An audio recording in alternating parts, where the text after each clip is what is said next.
Bien saben, esta vez estamos orientados al mundo de la infraestructura y como ya es costumbre, cuando tratamos estos temas en materia penal, nos acompaña nuestro asesor, abogado penalista, profesor de Derecho Penal, don Sergio Huidobro. Don Sergio tiene una larga trayectoria en estas materias, nos ha venido acompañando acá en la Cámara desde la primera norma de delitos económicos hace ya unos 10 años y por lo tanto es siempre un placer recibirlo y escuchar sus interesantes aportes. En el día de hoy, entonces, orientados, como ustedes bien saben, al mundo de la infraestructura, pero recuerden que vamos a hacer 3 talleres, ya hicimos uno el día martes, más ligado al área inmobiliaria vivienda, hoy día infraestructura, y el día 22 de noviembre para el mundo de los suministros. Sin embargo, como ya lo hemos señalado, la charla principal es siempre la misma y lo que cambia son algunos ejemplos de corte práctico y las preguntas que ustedes nos puedan enviar y que las vamos a ir recibiendo en el chat para poder hacérselas a nuestro expositor al final. Y también, como les señalamos en el taller anterior, dada la relevancia que han tomado los temas ambientales en esta misma materia, vamos a hacer un cuarto seminario, pero orientado solamente a la Ley de Delitos Económicos en materia ambiental, que les va a ser comunicada oportunamente. No me quiero extender más para que demos inicio a esta presentación y dejo con ustedes al abogado penalista, don Sergio Huidobro. Sergio, ¿cómo estás? Muy buenos días. Bueno, Gonzalo, muchas Gusto gracias. saludarte y muchas gracias por estar con nosotros de nuevo. El escenario es todo tuyo. Muchas gracias, Gonzalo. Buenos días a los presentes, especialmente en forma presencial. Como decíamos, hoy en día ha cambiado la realidad. Y así como están ustedes acá, supongo que habrá más personas bien conectadas por videoconferencia. Por lo menos el lunes y martes fue así, fue mucha gente por videoconferencia. Bueno, como decía Gonzalo, lo que yo espero hacer en este rato es mostrarles a ustedes cuál es el contenido de esta ley, cuáles son los aspectos más importantes a tener en cuenta. Les traje algunos ejemplos que creo que están más relacionados con el área de las empresas de ustedes y al final vienen algunos comentarios, algunas críticas, pero también las cosas que nosotros vemos como buenas, porque si bien esta, al ser una ley penal, que significa sanciones de cárcel, es siempre, por un lado, una mala noticia, ¿no es verdad?, porque nos asusta, pero creo que si uno toma bien esta ley, al contrario, puede significar unos altos beneficios a las empresas, implementar modelos de prevención de delitos adecuados. Van a ver ustedes que genera al final cosas buenas. Así que en esa línea voy a ir. Acá les voy a mostrar cuál va a ser el esquema de la presentación de hoy día. Vamos a ver cuáles son los antecedentes de la ley, los objetivos, el contenido de la ley, algunas críticas y finalmente algunos efectos que creo que son importantes para las empresas. En materia de antecedentes, decir que esta ley de delitos económicos es la ley más importante, más grande que se ha dictado desde que tenemos nuestro Código Penal chileno, que es del año 1878. 1878. Fíjense que tenemos 3 o 4 proyectos de Código Penal absolutamente completos, durmiendo en el Congreso desde hace ya unos 15 años. En distintos gobiernos han presentado 3 o 4 proyectos, pero ahí están. Y bueno, como eso no sale, por lo menos salió esta ley que, como digo, es la más grande y es la mayor modificación que se ha hecho a este Código Penal, que por supuesto a lo largo de todos estos años ha sufrido cientos de modificaciones, pero esta es sin duda la más grande. Y lo que hace esta ley, en buenas cuentas, es sistematizar, reorganizar, reestructurar todos los delitos económicos y los delitos contra el medio ambiente que existían hasta ahora y que estaban dispersos en distintas leyes, los agrupa y los ordena a través de esta ley. Desde el punto de vista de los objetivos, aquí están los que más aparecieron en el mensaje, en la discusión parlamentaria y en la prensa. Por una parte, reorganizar, sistematizar los delitos de cuello y corbata y que Chile se ponga al día en la legislación penal internacional en materia de delitos económicos y en materia de delitos contra el medio ambiente. También se dijo que se buscaba aquí hacer frente a una sensación de impunidad que existía en la ciudadanía cuando se veía que los casos de grandes delitos económicos terminaban con sanciones tipo clases de ética. Eso sacó mucha roncha, como se dice, en la población y por lo tanto fue esta una de las cosas que se dijo tenemos que cambiar a través de esta ley. En esa misma línea se busca inhibir comportamientos que sean delictuales por parte de las personas que se desenvuelven en las empresas, especialmente lo que dice relación con los altos ejecutivos, los puestos de más arriba.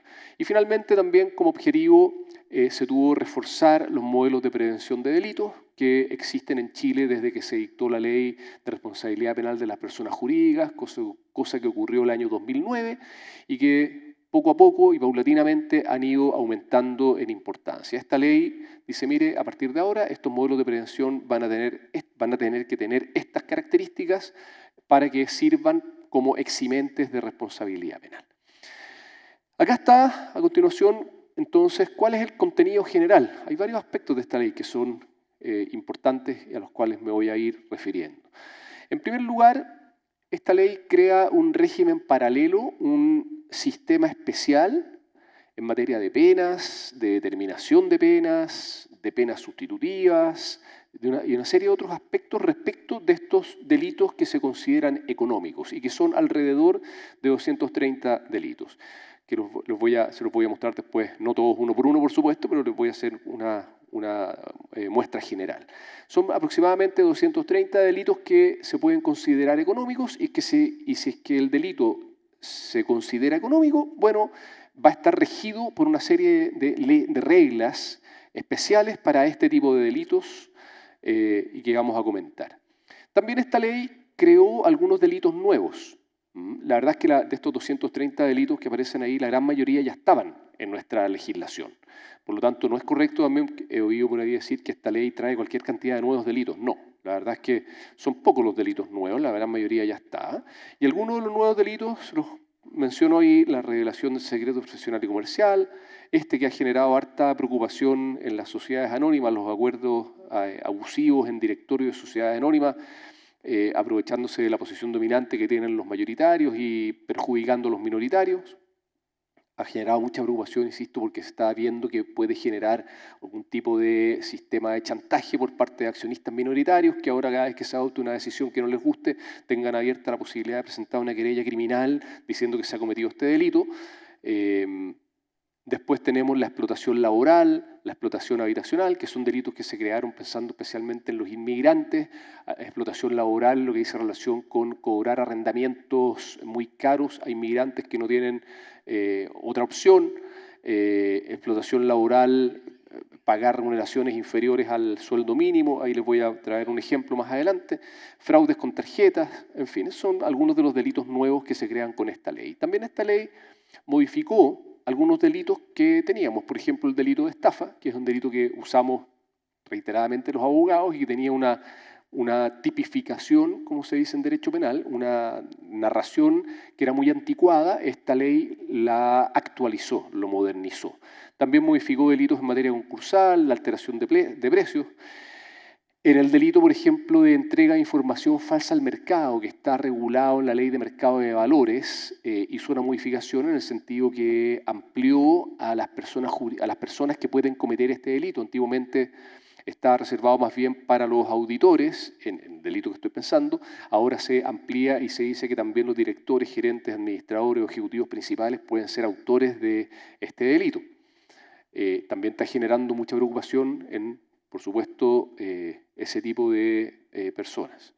Y reguló y sistematizó delitos ambientales que estaban pendientes, es decir, no solamente tomó los que ya habían y los reordenó, sino que además creó algunos delitos nuevos contra el medio ambiente, que es razonable en atención a cómo ha ido todo lo que estamos viendo de cambio climático, todo eso, que las legislaciones de todo el mundo están cambiando, creando nuevos tipos penales, nuevos delitos para proteger cada vez más al medio ambiente.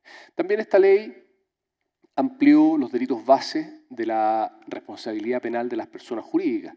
Esta es la ley que aparece ahí, la 20.393, que está vigente en Chile desde el año 2009 y lo que les decía yo hace unos minutos atrás, una ley que al principio partió con muy poco, se le dio muy poca importancia. Fue la ley que dictó el gobierno de la presidenta Bachelet para que Chile lograra acceder a la OCDE y en esa época se estableció que las empresas, las personas jurídicas, iban a poder responder penalmente solo por 3 delitos, que eran el lavado de activos, el financiamiento del terrorismo y el cohecho o soborno a empleados públicos nacionales o internacionales. Y en esa época, como les digo, como que nadie la miró mucho, pero la ley poco a poco empezó a ampliar los delitos que podían generar esta responsabilidad penal a las personas jurídicas. Y se incorporó tiempo después a la receptación. Ahí ya, por ejemplo, las empresas constructoras levantaron un poco más las antenas porque se dieron cuenta que a veces compraban materiales de construcción a precios que estaban por bajo los precios de mercado y eso, bueno, podría haber sido que se le hubiera estado comprando materiales que eran de origen ilícito y los hacía entonces ser responsables por el delito de receptación.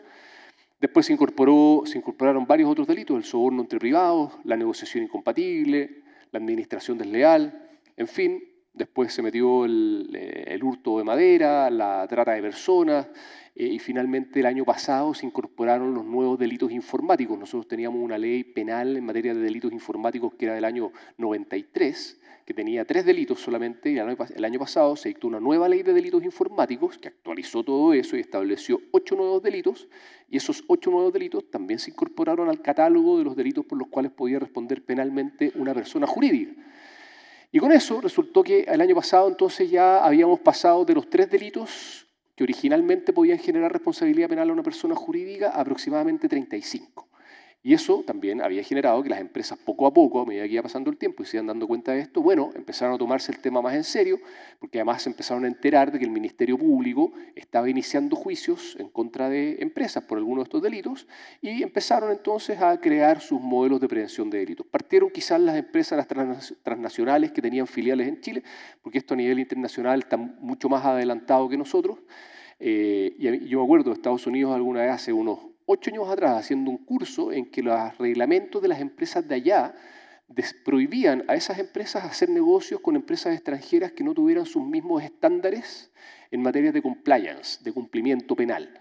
Entonces, eso generó, insisto, que las filiales en Chile se tuvieran que subir a ese estándar y las empresas chilenas poco a poco partieron probablemente las más grandes y las medianas, pero al día de hoy ya yo tengo la sensación de que no hay ninguna grande o mediana que no tenga modelo de prevención de delitos y no tenga una persona encargada.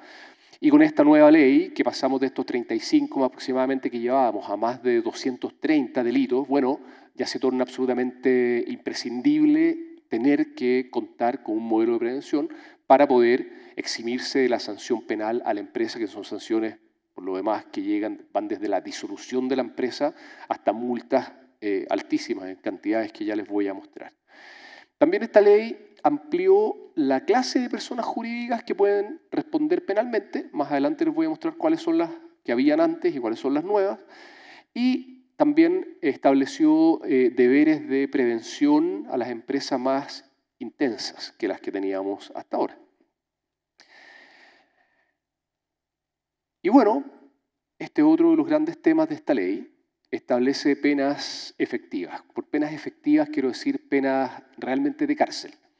Esto para hacer frente a lo que señalaba al comienzo de esta sensación de impunidad que había frente a los delitos económicos. Bueno, acá ahora se dice, no, ¿sabe qué? A partir de ahora, si una persona natural, de carne y hueso, comete un delito económico, hay un alto grado de probabilidad de que la pena tenga que cumplirse efectivamente privado de libertad. Hasta ahora, la verdad es que las penas privativas de libertad en materia de delitos económicos eran prácticamente ilusorias. Esto, con esta nueva ley, cambia radicalmente en este tema. También esta ley lo que hace es establecer 4 categorías de delitos económicos. Y se nos dice, mire, si es que el delito que usted está analizando, por las características que les voy a comentar, cabe dentro de una de estas 4 categorías, bueno, ese delito es un delito económico, y si es un delito económico, tiene estas reglas especiales que vamos a comentar en materia de determinación de penas, de atenuantes y agravantes, de multas, etc. Y finalmente también esta ley modificó muchas leyes. Modificó por de pronto la ley que estamos comentando de responsabilidad penal de las personas jurídicas, pero modificó también la ley de mercado de valores, la ley de sociedades anónimas, el decreto de ley de AFP, la de protección al consumidor, la de libre competencia, evaluación ambiental, la que establece el servicio de evaluación ambiental, en fin, modificó muchas leyes. Insisto, es una ley muy grande, por eso ténganme un poquito de paciencia para poder presentarles todos los temas, porque la verdad es que es muy grande esta ley. No es aplicable, dice, a las micro y a las pequeñas empresas, y para esos efectos nos remite a esta ley, donde se establecen ahí cuáles son las micro y las pequeñas empresas. Esta presentación entiendo que les va a llegar después, así que todo esto lo van a tener en la mano. Pero ahí se señala en esa ley, ¿no es cierto?, que las micro son aquellas cuyos ingresos anuales no superen las 2.400 UF en el último año, y las pequeñas entre 2.400 y 25.000 UF el último año. Aquí están las 4 categorías de delitos. Miren, los de primera categoría son aquellos delitos que siempre se van a considerar económicos, aquellos delitos respecto a los cuales no hay que hacer ningún tipo de análisis, los delitos contra el mercado de valores, los delitos bancarios, el delito de colusión, la negociación incompatible, cohecho a funcionarios públicos, cohecho entre privados, en fin. Son listados largos, yo acá menciono 4 o 5, pero el listado es muy largo para cada categoría de delitos.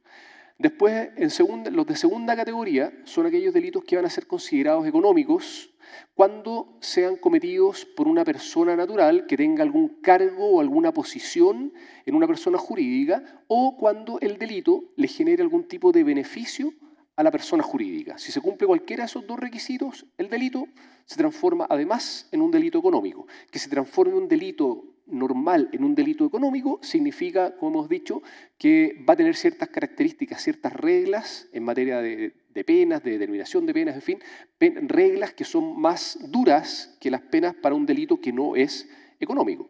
Acá aparecen delitos tales como el giro doloso de cheques, delitos tributarios, los delitos informáticos, que les comentaba antes, también algunos delitos de la ley de AFP,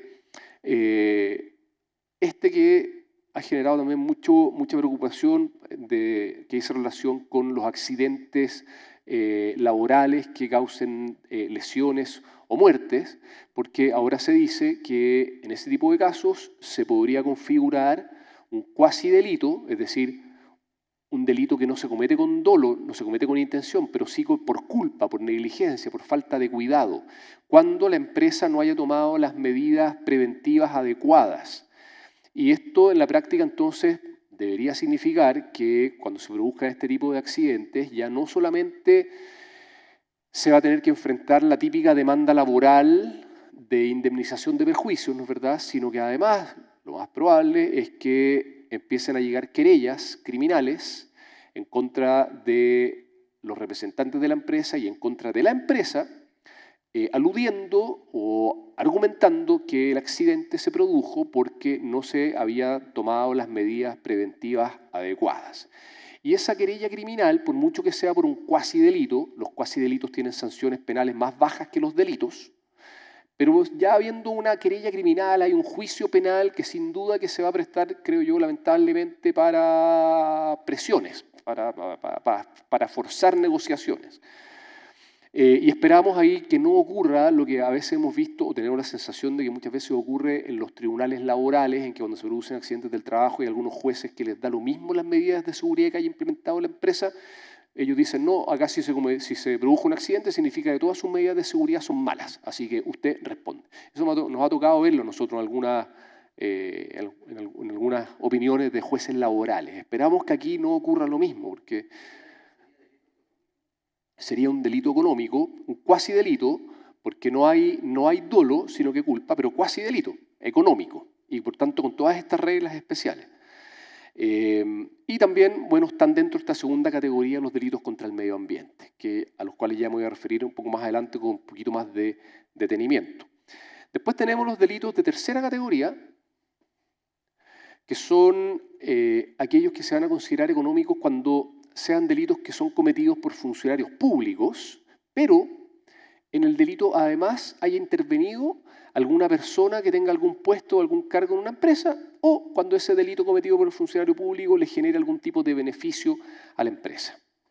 El cohecho o soborno es el más clásico o el más de recurrente ocurrencia. Aquí les voy a traer un ejemplo a continuación sobre un delito de ese tipo. Y finalmente, en la cuarta categoría están los delitos de lavado de activos y el delito de receptación, cuando los delitos base de estos delitos sean delitos económicos. Cuando digo delitos bases, estoy pensando que el lavado de activos y la receptación son delitos que requieren que antes de ellos se haya cometido otro delito. Por ejemplo, en el lavado de activos, el más típico es el narcotráfico. Se comete delito de narcotráfico, del cual se obtienen dinero, ¿verdad? Y esos dineros después se lavan y se comete el delito de lavado de activos. Bueno, acá se nos dice, o en el delito de receptación, previamente hay un robo, hay un hurto de material que después se vende, material robado ahí. Además del hurto o el robo, tenemos después una receptación. Cuando estos delitos base, estos delitos previos al lavado de activos o a la receptación sean considerados delitos económicos, bueno, el lavado de activos y la receptación también van a ser considerados como delitos económicos y se le van a aplicar todas estas reglas más duras que contempla esta ley. Acá les traje algunos ejemplos, quizás no se los voy a leer todos para no latearlos tanto y porque van a quedar para ustedes, pero quiero para que vean un poquito cómo funciona o cómo debería funcionar esto en la práctica. Por ejemplo, el delito de entrega de información falsa al mercado, que es un delito que se modificó con esta ley y que está en el artículo 59 de la Ley de Mercado de Valores, que se sanciona con penas que va desde los 3 años y un día hasta los 10 años. Ahora bien, esa es la pena del delito normal de entrega de información falsa al mercado en estos momentos. Si es que en ese delito participara alguien de una posición jerárquica superior en la empresa, que normalmente en este tipo de delitos es así, los gerentes, los directores, eso va a ser considerado como una agravante muy calificada. Es decir, la pena, que originalmente era de 3 años y un día a 10 años, va a partir en los 5 años y un día. Toda la parte de abajo de la pena el juez no la va a poder aplicar. Normalmente en las penas los tribunales lo que hacen es aplicar siempre en la parte más baja. O sea, si no estuviera la agravante y una persona fuera condenada por este delito, la pena debería normalmente ser de 3 años y un día. Y si es que a eso uno le logra meter una atenuante, después, claro, puede bajar aún más. Pero en principio, si es que no hay ningún atenuante, la pena en concreto, debería ser 3 años y un día. Sin embargo, insisto, si en este delito intervino alguien en una posición superior en la empresa, el mínimo en que el juez va a poder aplicar la pena es en los 5 años y un día. Y ya estando en los 5 años, es absolutamente imposible acceder a una pena sustitutiva a la privación de libertad. Cero posibilidad con esta ley. Si además concurre otra agravante muy calificada, por ejemplo, que el hecho haya afectado el suministro de bienes de primera necesidad o de consumo masivo, la pena ya irá desde los 5 años, pero no hasta los 10, sino que hasta 15. Es decir, aumenta aún más. Y esto sin considerar que esta ley señala que todos los delitos económicos, además de la pena privativa de libertad, traen aparejada penas de multas, de inhabilitaciones y comiso, a los cuales también ya me voy a referir. Acá otro ejemplo, colusión.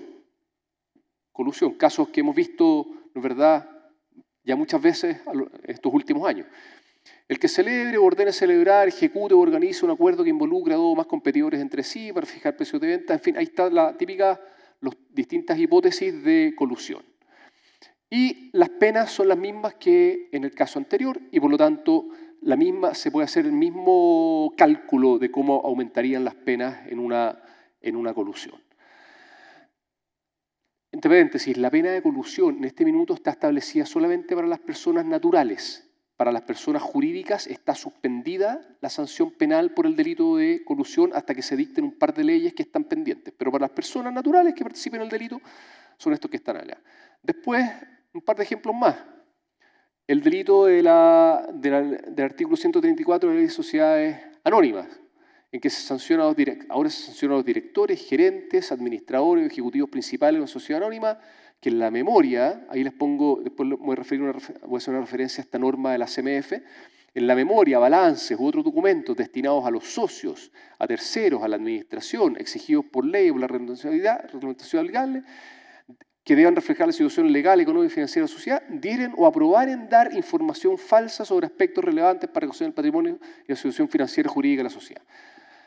Acá la pena va, en principio, según lo que se establece en ese artículo, de los 541 días a los 5 años. Me faltó poner la palabra días después de 541. Y si es una sociedad anónima abierta, la pena puede aumentar en un grado, es decir, ahora va a ser de 3 años y 1 día a 10 años. Si es que en ese delito interviene de nuevo alguien que tenga una posición alta en la empresa, ¿dónde estoy? Muy calificada. Perfecto. Ya pasamos de los 5 y 1 a 10 años, en vez de los 3 y